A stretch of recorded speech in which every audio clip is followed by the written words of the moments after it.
This video is for anybody who may be looking into going on a 10-day silent Vipassana retreat.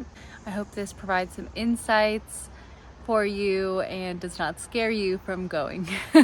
I went to my first one in April 2024, and honestly I'm glad that I did not look into too much research as to what it was going to be like, because otherwise I don't know if I would have gone. It was by far the hardest thing I've ever done, yet provided the most transformation and growth and insights, is all I could say.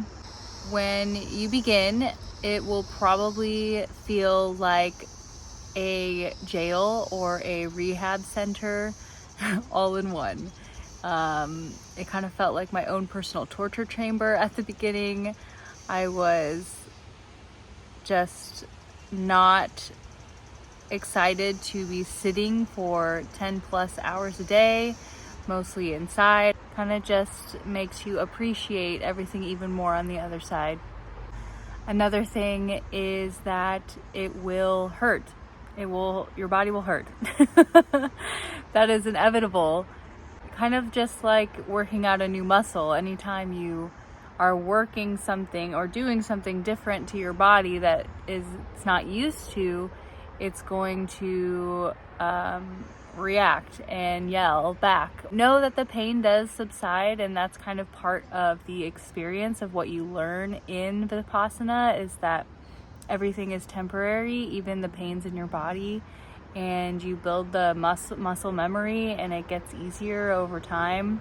I did not have as many blankets and padding that some of the other women had, so depending on your needs, maybe bring some more. Another thing that you're probably aware of if you read around the schedule, but you do not have dinner. So you have a breakfast and you have a lunch, and then you have tea and fruit. That might be difficult for people, but at the same time, it's kind of like a forced fast, which is so good for your body, so good for your body. And I understand why they do it, because also you're not moving around and not doing as much each day. Even though you are working a lot, you're working a lot of your mind. Your body doesn't necessarily need as much fuel. And also, if you overeat at the other two meals, it's harder to meditate. So yeah, the lighter you're being, it's just better for spiritual growth too. So yeah, I do know that. But like I said, don't allow that to scare you away, because again, it kind of forces you to see what your body is capable of, that maybe you don't need as much food. It's really good for your body, and you'll probably feel really nice afterwards, almost like you were at a weight loss camp. Maybe. You will learn a lot about yourself. You'll get to see all the inner workings of your mind, and your shadows, your different thought loops, maybe even get in touch with some forgotten memories, emotions, some insights about your past that you may have not been aware of. Because when in your life do you ever strip away every single distraction that you ever find in the outside world and sit alone with your thoughts for 10 days? I don't think anywhere.